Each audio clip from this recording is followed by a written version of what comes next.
like live NBA games. It's actually pretty interesting. And live NFL games, if you think about it, they're gonna get one try. They may have like a 30-second delay going on, Right. but that's about all the time they have. So they have to work in coordination constantly. That one video I was talking about that I saw, they're like making calls right on the dot, and it's pretty reactive, right? If the quarterback makes a throw, or somebody on the field, or somebody in the NBA is about to throw a 3-pointer and there's a good shot, there's all these different cameras, all these different angles. And what was pretty interesting to me was how the director uses all these different cameras and with his voice calls out, makes plays while it's going. It says, okay, use camera 1, camera 2, camera 3. All right, replay. Think about that too. They even have the replay guys. You have the stats guys. Like they have these instantaneous stats. Like this guy shot 53 points in, and this is the most he's had in 1 year. So they have all these people in the background crunching all these numbers, crunching all these stats, right? You got the camera guys focused on the camera in the different angles. You got like the sound people cutting in all the sounds. And think about it too, when they cut to a different camera, they got to make sure that the sound is according to that camera, if they have sound with it. Or do they have sound? Do they have music? Do they have the sportscaster caster talking while that? Do they cut to the sportscaster? It's pretty amazing what they do. I like to say, just especially with that whole live thing, they only get one good shot, and that's it. Yeah, it makes sense. I mean, it does. I was kind of showing the video as you were talking. I was kind of shooting through it to kind of let people know that this is the video. They can find it on YouTube when they're ready. We'll make sure the links in the description. But yeah, this is something that to produce any of these games, NFL, NBA, any of them, there's a lot to it. And part of what we were looking at in the beginning is like the whole valuation. The whole why do all this stuff. And there's billions of dollars, billions of dollars. That they're going, and they're adding 2 more teams to this process in Las Vegas, and where'd they say somewhere else. And to shows how successful it is, and how everybody's so into sports. Yeah, I still love it. It's always a fresh new thing every year. Yeah, new basketball players, new stadiums, new growth, and really a lot of what we'll talk about is new technology coming in. Lots of dollars, and we'll kind of talk about that too. Here are the most valuable teams, and then this article on Forbes kind of talks about how the value of the different teams. Golden State Warriors being the most. Yep, valuable. I mean, a few billions. Yeah, a few billion each team. Yeah, and then one thing we talked about before was the players' salaries makes up a majority of their expenses. Almost half, right? Yeah. When you think about all that too, it's a business, and not only do they have business in the actual playing of the game, the people attending the stadiums and the games there, but also what we were talking about is with the cable, with the outside viewers too, the millions upon millions of viewers that are outside of the stadium. And like we were just talking about, the complexity, just the absolute amazing complexity it takes to get that live game within a few seconds from when it starts over to your TV. It's crazy. And that's one game. And like we look in here, there's 82 games per schedule per team. And then this breaks it down into the different divisions. Each team has to play 4 games each against the 4 other teams in their division. Yeah. 4 games against 6 out of division conferences. And then 3 games against 4 teams in the conference, and then 2 games against all teams in the opposing conference. So that lays it out. And this talks about availability. So again, that one game, and this is all happening every Tuesday and Thursday nights, I think. It's happening all the time. So courts going. Multiple games at one time. Yeah. There's like different games here that we're talking about here. This was something I wanted to bring up. They're looking at making this virtual reality for people. So you wear these goggles, and you're going to be inside the production they had down here. Like, this is what it looks like. Where was it? You go in, make this a little bit bigger. Yeah, you're almost there. Wow. That guy sitting there, doing that, right? So silly And it he's looks watching all outside. this. Yeah, I mean, he's right there, and all that's happening inside of his eyes, right? So he's seeing it. Yeah. Like if he had a whole screen around him, he would be seeing all this stuff going, and then he can watch multiple games at one time. So everything you were talking about before, that production is happening, and now people can consume all that going on. At this, I mean, talk about information overload. You're watching 5 games at one time, all the stats and doing all this stuff. And all the different platforms that you can use too. It's not all now just cable TV, or you can Yeah, stream, live stream. So they have to coordinate that too, right? Like all these different technologies. So now each would have a different type of streaming, especially for like yeah, this Vision Pro. It'd have to be a different format than what you're watching on your TV. So, like you said, you'd have to yeah. have a separate camera for that. Plus, some probably more cameramen or add it to the camera on. So it's definitely you can get more. It can and is getting more and more complex every year. It's amazing. Yeah, and they're building the infrastructure for that. They were talking about the fiber lines they're putting in place. Here they're talking about they're going to have to re-engineer the entire broadcast picture to be able to do this. The next question, there is like, there's these sets are $3,500 for one set of goggles. Now people are spending $1,000, $1,200 for a phone, so I'm sure they'll find $3,500 That is for the these. economy. Yeah, yeah, they will prioritize this over food, right? Like no, I gotta have my basketball. You And know, there's always ramen. There's always ramen. there's always ramen. You got everyone has priorities. Everyone has priorities. Putting all that stuff together. So that's what I was kind of doing is bringing up these different links we were finding. Like this talks about the fiber optic network that they've got to put in place to make this kind of stuff happen. So they're building the infrastructure to bring this. And we're And talking before, when like, they're actually making the stadiums too, they keep that in mind. One thing we were talking yeah, about too, remember Randy, is how they already have all these already set up, like the plugins, all the fiber optic cable network set up. They do right, bring separate trucks for the studios and the control centers and all of that, but everything else needs to be the infrastructure, like you said, needs to already be set in place, like a plug and play, if you want to call it, right? Where they come in, they bring in all their equipment and they just plug it in, but the infrastructure needs to be there.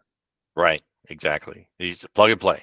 So they're building all the infrastructure so that truck can just drive in, plug up, people get to work. And that was something I was pulling up here. Where was it? Right here. No, where was it? Ding. That's all the different sponsors, but they had a good article on the number of people. Here we go. This talks about the people that get involved in all this. So this talks Mhm. from the players 30, coaches 10, development coaches 6, strength coaches 4, game officials 3 to 4, training staff 8, equipment managers 6, scores table staff, broadcast staff. That's what we're talking a lot about. 17 Yep. to 44, media relations. That's the people there. Security, photographers, social media, official there, game For sure. operations, stats That team, we were ball just talking about boys. earlier. Yep. Yeah. So 150 people per game, Yep. right? Per game, and 16 games going on each week, twice a week. And a lot of people So you don't ever see and or all you that, don't ever think about to deliver that picture, that experience. And there's a lot of words they kept using was experience. They want yeah, to give you the experience that you're there. Going back to your comment about the visor, the Apple goggles, right? That'll give you right. even more of an experience. It even allows those broadcast teams to be able to Hmm. even tell you a more in-depth story. So a lot of times what they were talking about too in that video and from all our research is that they be cognizant of also like the sound that comes in. For Yeah, example, if big they have time. like a high view and they want you to feel like you're there, they'll have audio equipment 360 degrees all around the stadium and then they turn them all on at once and it gives you like that feeling, that sound as if you're really there. It's amazing. Right. It's crazy, and people want that experience. Now I don't have to spend $3,500 for a ticket. I can buy $3,500 for a set of goggles once and then pay my subscription to experience this, right? You know, it's really interesting how people, buy into that, and want that experience. There was some more about this was the broadcast facilities you were talking about. This is 16 edit rooms. This is a place in Connecticut where everything gets streamed into. So 16 edit rooms, 4 game rooms, broadcast operations center, technical operations center, digital media management, tape dubbing room. That's where the different words, central machine room, flash studio, graphics. That's all your stats running up. Logging Yep. area, audio sweetening, voiceover booth, broadband edit. All this working all at one time. Going. All in unison, all in Yeah. synchronization. And going back to what you're saying again is that they only get one shot. They get that 30-second delay, and it's out there for millions to see. So now you're really Right. starting to see all these little pieces that are working concurrently in synchronization, working together to give you that experience. And I keep saying it's so amazing how they're able to do that. And like you were saying, they can set up at all these games, take out all this equipment, go right into the next place and do it all over again and do it week after week after week. Right. Yeah. They were talking about here the broadcast rights and the money going up. They're spending, I think, $8 billion. I have another slide on that too. Talking about all the business of this. How do you afford all this? And that's where it's afforded. This is the broadcasting it. ABC, TNT, ESPN, NBA TV, and ABC get mostly the weekend, the second round. So ESPN, TNT, and ABC are the ones, and ABC is owned by Disney. That's what they're talking about here in this article. Mm-hmm. Is who owns the rights, and that Disney is one of the big ones. Basically, Disney, ESPN, ABC, and Warner Brothers.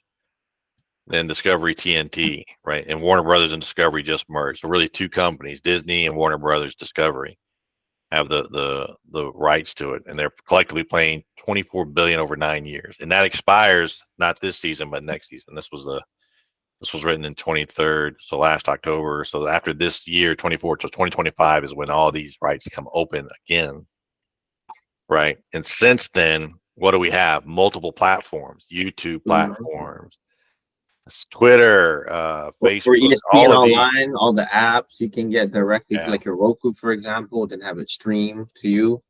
And have all Roku, these different. Paramount Plus, all these other streaming services, That's absolutely, right. Hulu, Yeah, and they Hulu all have a TV. little different piece of the pie. So this, where you go from two companies now to multiple, competition's going up to buy these Oh yeah. rights, which is going to make them even more valuable, more competitive. It's all Another about good one. eyeballs.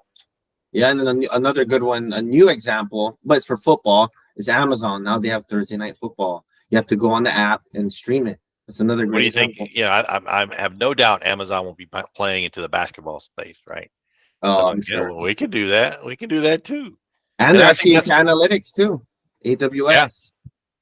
yeah, and that's where they can do, where these smaller markets, can get more coverage, so the different games, different, Mm-hmm. so these 32 different stadiums now can have 32 separate contracts, because if the stadium's built, they just have to rent the infrastructure for that game, right? They don't have to build it. It's already there.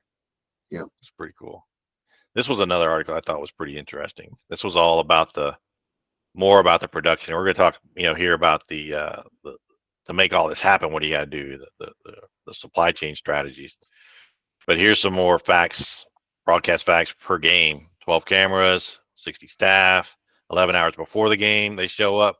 So the morning of, Yeah. the game starts at 8, 2000, back it off 11 hours. So 9 o'clock is when they start working. 7-second delay, which won't be, I'm sure that'll get shortened. 2 Yeah. players, 14 numbers of years. The ESPN has been covering this, so that's where the experience you talked about. So Mm-hmm. motion cameras, 150 monitors in the production truck. You're talking about the production truck. Where are they? And I got one of And those. we'll go back to that too, Randy. The 600 frames per second. You can go back up. Yeah. That is also essential too for slow motion.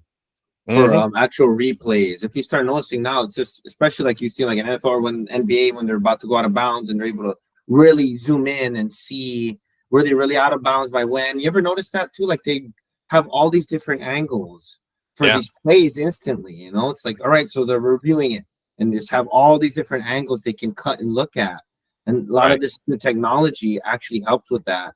Another big one too is 4K cameras, right? Because when you zoom in and you have more megapixels actual per picture, you're able to really zoom in. Back in the day, maybe even just 10, 15 years ago, it'd already be blurry when you zoom in. Now you can keep zooming in, and it's crazy. It's the picture still stays the same. So they can even change the game a lot, from a lot of this broadcast infrastructure. That's it. There you go. We're talking about right there. Yep. It's able to really help. And Fox is really pushing for that right now, I know. Yeah. For at least for NFL, they're really pushing to have 4K. That's their new technology initiative. Here's the digital centers where all that stuff is feeding into. 26 satellites, Yeah, 35 feeds, terabytes of data running, terabytes. terabytes, That's a 6 thousand million megabytes. Yeah, feet, gigs. Yeah, fiber optic cable, 6 million feet, 95,000 live feeds. Oh my God. 127 monitors. This is just the data center, the ESP center. Petabytes, that's bigger than terabytes. 45. Wow. twice that. 5,000 Yeah. hours of We go content, back to that too, Randy. The 45 petabytes, which I haven't even heard before. It's amazing. But just imagine like the bandwidth they need to be able to right? That's transmit why and they got that fiber handle. optic. Oh yeah, Fiber optics can handle that level, right? That's why you go back to the fiber optic stuff. Where was that? Here we go. They're inputting all that stuff to handle that 4K HD, 4K HDR, virtual yep. reality. So they're already building that infrastructure, putting it in place. As far as people already have those Google goggles, I mean Apple goggles, you're good to go. They're working Right? on it for you. Nice. Beat, number of edit suites, all this happening. Just boom, all working together to make it happen. Yep, and all you have And to this do is this turn shows your that camera. TV You on. pulled You up know. this is the camera you were looking at that makes this all work. Oh yeah. These DSLR cameras, wide angles, all kinds of good stuff. Image stabilization, especially for you know, when Yeah. they're moving a lot on the cameras, really helps with making give a good Right. stable picture. This stuff. Look at that right in the background, right on the sideline, and all that picture in there. Yeah. Crazy. Crazy. I found this was, I thought, I looked at it, I was like, oh, this is great. This is a guide and recommendation for game day operations, but this was for COVID. Oh, Because I saw this as like, oh, tier 1, tier 2, tier 3. How's this all work? Well, tier 1, the people actually got to get in there to play. Tier 2, next. Tier 3 was the event services, and then everyone else, spectator sports, basically saying you got to build in the team. So the first time the team comes in, then the next level, then the next level, you know. Here's another one. What's this one? This was actually talking about the truck, part of the truck feeds that you were talking about. mm-hmm. There's more resources on how they put all this together. They drive these things up, they plug them in, they broadcast, and they break them down, and away they go. Yeah. There you go, 71 cameras. But this is one. So this is when they talk about this 71 cameras, they're talking about 4 or 5 different games going on all at one time. 12 cameras per game, all working together to bring all this in. Just imagine the mind of the producer that has to see all that and make the calls like you were talking about, calling the plays. Camera one, camera two, right sideline, replay. Right? They just constantly just making calls like that. Cut to this, Yeah. cut to that. They're the ones real time making the calls on Right. what actually gets sold to the customer. That's one of the videos I was watching. It's their job. Everybody but the director to sell their shot and sell it to the director and get it on film. Like, I got a good shot of this. Oh, nice. Yeah, they'll be like, I got a good shot here. Good, I got a good shot. And then the director will say, hey, can't cut it to that. And they'll cut it and it'll be like the replay. So there's a lot of trust and coordination involved with that too. It's like in supply chain, trust and coordination. Well, I mean, you can also look at it as that is kind of a supply chain, but now the product or the supply of the feed is having to be worked into actually production, right? Or, I mean, we're not buying parts here, but now we're buying vision or different scenes, different pictures. Here's 32 billion views, right? 32 billion views of all NBA related social media accounts, up more than 10% year over year. Ooh. I mean, that's a lot of eyeballs, a lot of Yeah, eyeballs, it's right? insane amount. Making all this work together. And then this was one of the companies that actually put it all together, the logistics of it, and moving all these cameras and all these trucks. That's what these guys do. They put it all together. Mobile broadcast, different trucks. And this talks about the different people. We talked about this one already. And what we're doing, folks, for times, we're kind of building the picture of what all this is involved in producing. So then we talk about supply chain strategies that layer on top of this to make it all happen, right? So that's a big important part of all this. But you got to kind of understand, well, what's it all about? We can talk supply chain. but it's none of this happens unless it happens with a good supply chain. And these are all the different partners that they have in place that are sponsoring, paying that is billions with a B to be involved with the NBA. As you can see, a lot of big names across the Well, board. the thing about that too, Randy, what has to get involved with that? There's a certain limited amount of space per game for commercials, 30 seconds. Then they have to Yeah. also coordinate which person or which company, which gets the actual spot, right? Who's the Right. actual yeah. So it's crazy. I mean, On top of yes, that too, 32 billion sponsor. views, right? I was watching the movie on BlackBerry. You watch that movie. Talks about the rise and fall of BlackBerry, which was the phone everyone had before the iPhone. Have you Oh ever yeah, heard of BlackBerry? yeah. I have. I Okay, have. I'm just old enough to remember that's a generational question, right? Other people are like, "What's a BlackBerry?" We used to call it CrackBerry. Like that was all the rage when I was in the service and deploying. Like you had to have a BlackBerry. Once you had a BlackBerry, you were a You made made man. it. You had email. And what that really meant is the boss always had contact with you. And if you had a BlackBerry, by God, you better answer me within Yeah, seconds. digital leash, digital leash. That's all it is. But when they were watching the movie towards the end, you know, what they said, you basically, I'm gonna give you free minutes on this. Or he was talking to one of the CEOs of BlackBerry was talking to the CEO of AT&T, and they're talking about selling minutes. And AT&T responded, "Yeah, you can only sell 1 minute." Right. And that's kind of what we're talking about, 32 billion views, but you can only sell one view. So that goes back to these partnerships, right? That's what they're competing for. They're competing for 32 billion eyeballs on their message, on their product. And that's why it's so expensive, right? That makes a lot of sense. Yeah, and you get the exposure you get for just investing in that commercial. We Yeah. were saying, yeah, just but like we were going back to about the actual scheduling for these sponsorships to get that commercial. You only get so many.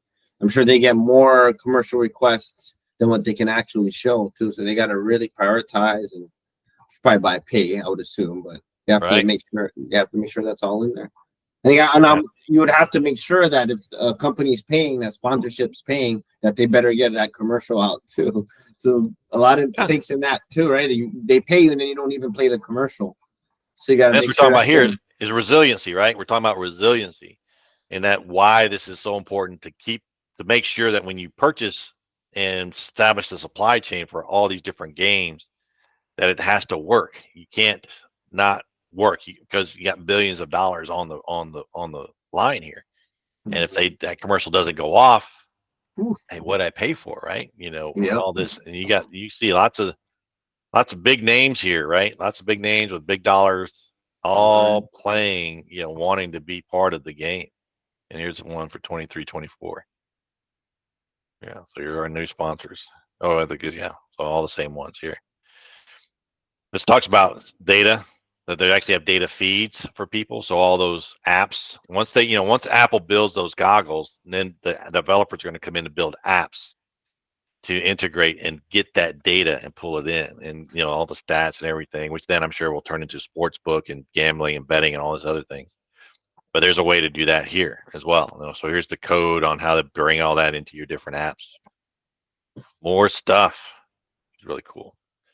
And I saw this and get risk assessment models for sport venues. We can get more into this at a different time. Is talking about the details of the vulnerability to make sure everything's up and running to work these different things. So I definitely take a look at that. And so going back to how all this works, when and what stuff we talked about that, where do we get the stuff? We talked about the different companies that do that. And then we were just talking about resilience, risk assessment, and different companies here. Here's Wired article. Pull this out. We get a new fresh screen. This talks about the different data control centers that are out there. And that's a lot of stuff, right? Hey, look at that. That's one production room. Could you imagine all that? And who's the guy sitting back here running all this like a general? Da, da, da, da, da, da, making it all work. A sympathy. Yeah. That's good stuff here.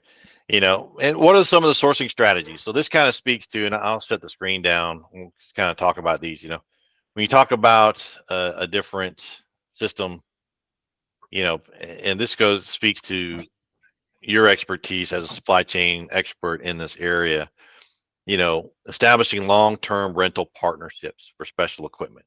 What are your thoughts about, as you're building a supply chain to support an event like this, a strategy such as long-term rental partnerships? How have you seen that work in the past?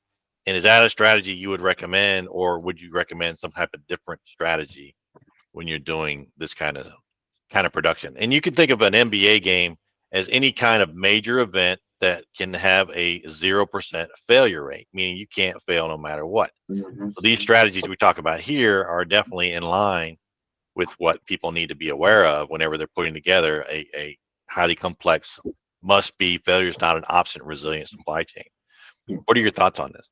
Yeah, so I think there's two things that really hits. One is also securing supply, good practice for supply chain, right? Long term, so you're going to secure the supply, so secure the rentals for a longer period of time. Like you're saying, if you don't want it to fail and you need that equipment, you need it, and you don't own it, and you're renting it long term, is definitely the way to go. But not only are you securing the supply, another good example, that's also the fact that you can also save money because now you're doing bulk buying. You're buying it for a longer period of time, so the supplier will also give you a better price. You're talking about this is also not only a bit, it's a business too, right? You want to make sure that you make a profit. From the profitability side, all these broadcast teams, it is a business. They're out there to make money just like everybody else. They need the money to be able to run all this equipment, all these rentals, all these trucks, all these fiber optics. They need money to do that. They need resources to do that. And long-term agreements, especially with the rental trucks, is a good way to do it. Going back to that, going back to the scheduling and securing supply, that really helps with that because it also impacts the second part about making money. If you don't have the rental, you don't have the equipment you need, right? It's kind of hard to make money, right? Hard to make a good quality product in a game. Well, I think the bigger question goes for long-term rental is that speaks to a bank. So if I'm a production truck builder, right, Mm-hmm. and they're what, 12 million each truck, right, in the data center. So a bank's going to say, why would I loan you money to build this? Because you're not going to make 12 million back the first game. It's going to be a few games, and that's part of the long-term partnerships you put in place. And as a supply chain professional, you're thinking about leverage working with a supplier. You say, yeah, I'm willing to put in place a 1 year, 2 year, 3 year, 5 year agreement with you. The company goes, that's great, because now I can take that agreement to the bank, which the bank will finance because they know you're going to get revenue. And that's why I think long-term rental partnerships give the supply chain professional leverage in these conversations to be able to better do that. But then there's the other side of the conversation, the risk, right? The risk of not fulfilling that contract. But the NBA is not going anywhere. That's not going to happen, right? So that makes a lot of sense. One other thing too, around there is specialized equipment. You don't even know how much is out there in the Ethernet or the ether in the world of supply chain for broadcasting, and how much of that special equipment is actually out there. I don't want to risk it and go day by day, week by week. You want to make sure that you secure that specialized equipment as soon as possible. Right. That's it. Like I said, and everybody wants it, right? So you got 32 games or 32 stadiums across the country, each with different teams, games going all the time, and then make sure that equipment is available for your team, because ultimately better eyeballs, 32 billion. And then we talked about before the competition going into who wants the rights to these NBA games. Well, now it's kind of going to turn into, let's say Amazon says, you know what, I want the rights to the LA Lakers, for example. I want the rights to that stadium, and as a result, I'm going to invest in infrastructure, provide a better experience for the vendors, the VR experience, whatever you want to call it, which then makes that experience more valuable, either by making it more valuable to where somebody's willing to pay more to it, or they can get more eyeballs on it because they now have better infrastructure, higher quality experience, all kinds of different ways. And imagine you're watching a basketball game and a guy does a great shot, right, with a super jersey on, and then up pops Amazon, buy this jersey. Wow. Oh yeah. Well, they actually have now too. They have QR codes now too. Come on, right. So yeah, you could be watching that thing with a VR on, like, oh, order, dome, delivered next day, or while you're even watching the game. Imagine that. start of the game, by the end of the game, you're putting that jersey on, saying, "Woo, we won." So we're getting to same day delivery. Amazon does have on a few specialty items, same day delivery. Yeah, right. Imagine it's for all items. They could queue all that up. They could pre-position all of that before, like the Super Bowl. They know now that where the Super Bowl is going to be next year. What they just don't know for certain is the team that's going to play. Right, the two teams that are going to play. So they can already prepare. Like, boom, two teams are going to play, and then about 2 weeks out, these are the teams. They start pre-positioning all the gear, all the jerseys, and they can do those same day deliveries right there. I wonder who they sell the loser jerseys to. You know, yeah. Well, nobody's a loser, right? Everyone's like, in the new era of everyone gets a trophy, nobody's a loser anyway, right? So, but another thing we talked about was, crews production. We talked about 130 to 150 people putting that together, and a lot of that is union, right? There's unions that manage that to make sure, and that's a two-way street. Yeah, unions may cost a little bit more, but it also means guaranteed performance. Right, so the unions are on the hook to provide good people. At the same time, the teams are on the hook to pay union prices. So that was something to think about when bring that up here. Production staffing, broadcast management group. Share that screen.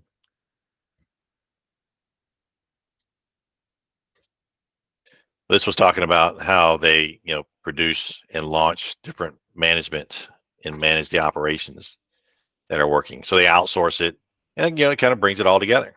Payroll, opportunities, talent. That's all broadcasting. You can see here they got football stadiums. They got all kinds of stadiums going on. So this is another company that does the things that we're talking about here. And this was another when they talked about building relationships. And that's something you and I have talked about a lot in the past, is how the key to resilience is relationships. Yeah. Building long-term relationships, having good understanding with the venues. Because the basketball team doesn't own the venue, right?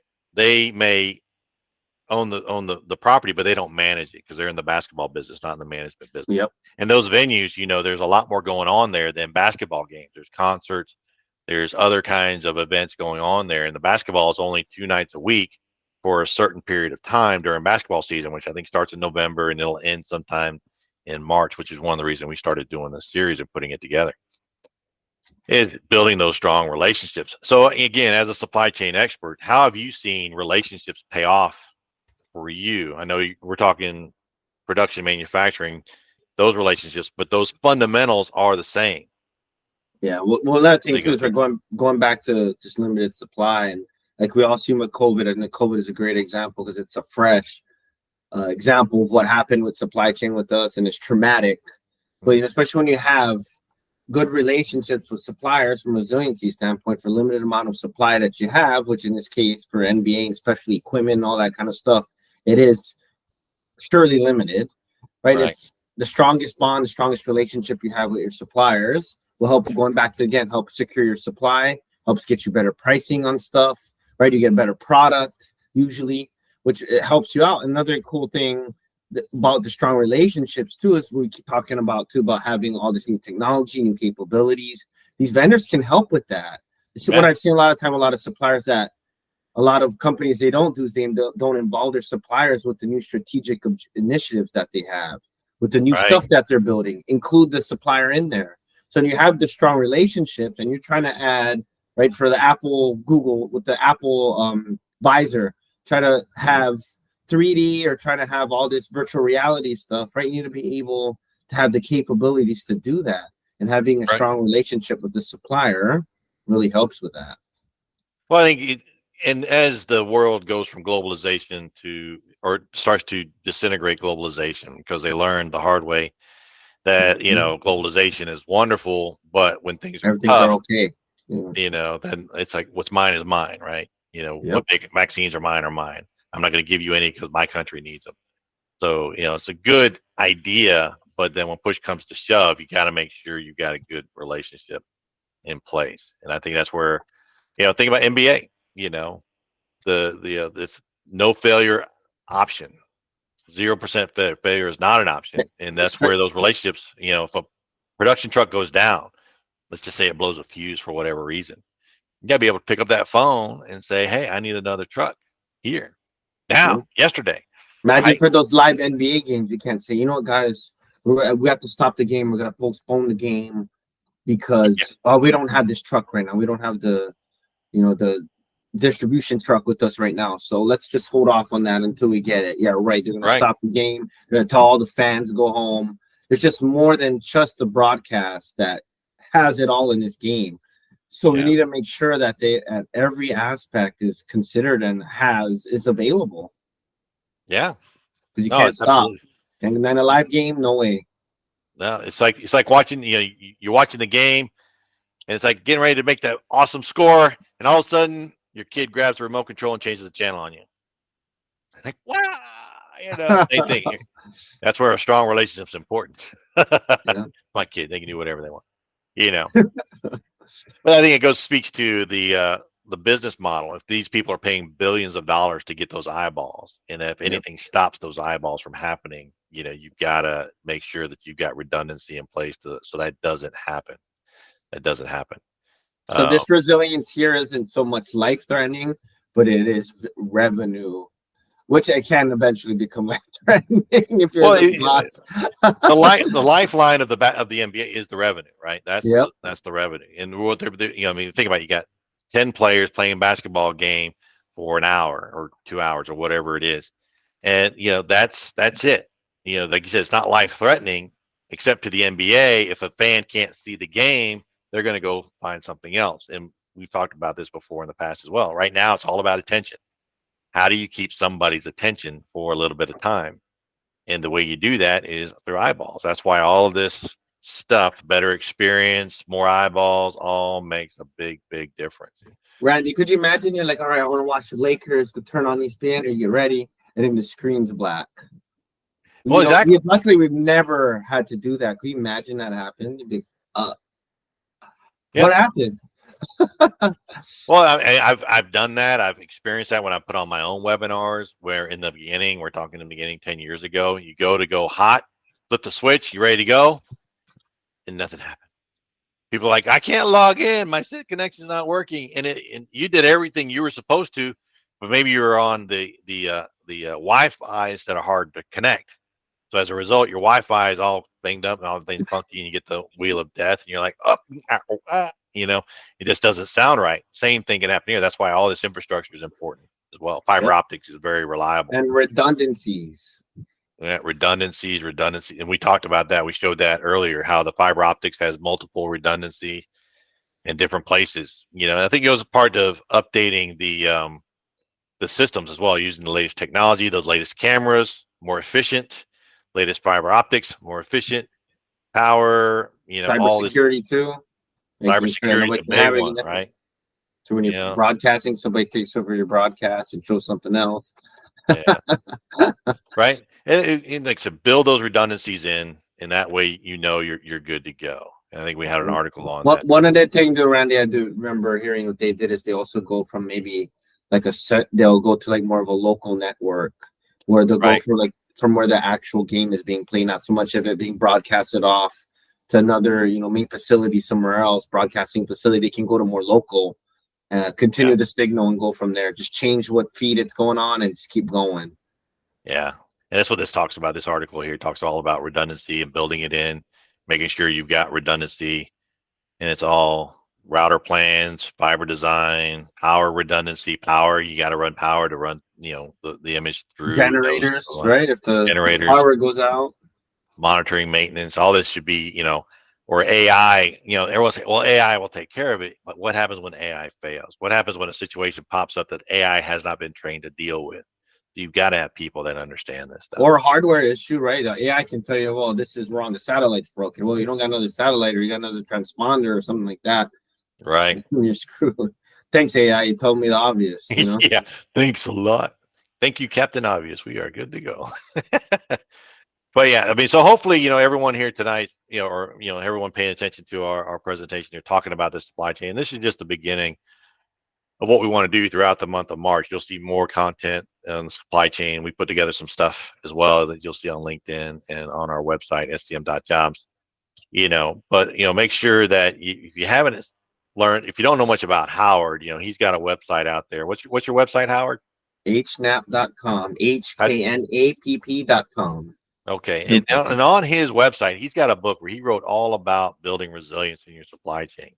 So the things that we've talked about today and tonight are things that are the fundamentals of what you need to understand so that you can be better at this. And they go, we're using basketball as a way to illustrate the reasons for resilience in your supply chain and the need to present and make sure that you have those eyeballs on your games. But this is, like I said before, any supply chain where it's absolute failure is not an option scenarios, these are the kind of practices you want to put in place. When we talk specifically about long-term rental agreements and redundancies. And then there's other strategies as well that we'll get into a little bit later. But these are the things you want to look at. So make sure you go to Howard's website, check that out. There will be a link in the description. And if you're thinking about learning more about supply chain, go to supply chain management.training. Again, there'll be another link in the description where you can learn more about supply chain as a strategy, as a concept, as things that you want to implement into your business. And we talk about all kinds of things in those trainings to give you actual concepts and skills that you can use to improve your supply chain skills. And everybody has a supply chain. So you're like, well, this isn't for me. I'm not involved in supply chain. Check out some of our training. I think you'll find that it's something that we all need to be concerned about there. So, kind of as we're wrapping up, Howard, what are your thoughts on things that we may have missed or other things that we should be talking about, people need to think about when they're building a resilient supply chain? Yeah, well, for example, I just wanted to also tell everybody here that Randy and I are really focusing on making supply chain fun, interesting for everyone, to include actual events or examples that we all can relate to. For example, sports, NBA, and how we try to break it down and focus on the supply chain part of it and focus on how this actually relates to supply chain, right? How the broadcasting, how these live events, how it's distributed out, and how these people reactive, and right, they have to have redundancies in their supply chain because they can't let it fail because it's got billions of dollars and millions of dollars on the line for these games, right? And that this is what we're trying to show here and explain, that the importance of supply chain resilience, especially it's a practice, it's a strategy, and it can be it can be used and work successfully. I wrote a book about it and I hit all the key points about it, as Randy mentioned, and that's just our major objective here, is to make supply chain fun, to share the supply chain world with everyone else, make it fun and interesting, and also apply it to real world examples for everyone, so you can really learn an easy bite-sized, easy to take in supply chain information. And nothing happens without a supply chain. So Right. as you're adapting these skills, if you're involved in sales, why do I need to know about supply chain? Well, you're selling to buyers. If I'm in supply chain, why do I need to know about sales? Well, you're buying from people that make sales. All this stuff kind of starts to roll together. Whether you're a small business owner or a corporation, understanding supply chain is absolutely critical to your success. So with that, I hope everyone enjoyed this evening, and we'll definitely talk soon. Okay. And see. So I'll go ahead and edit out this last part.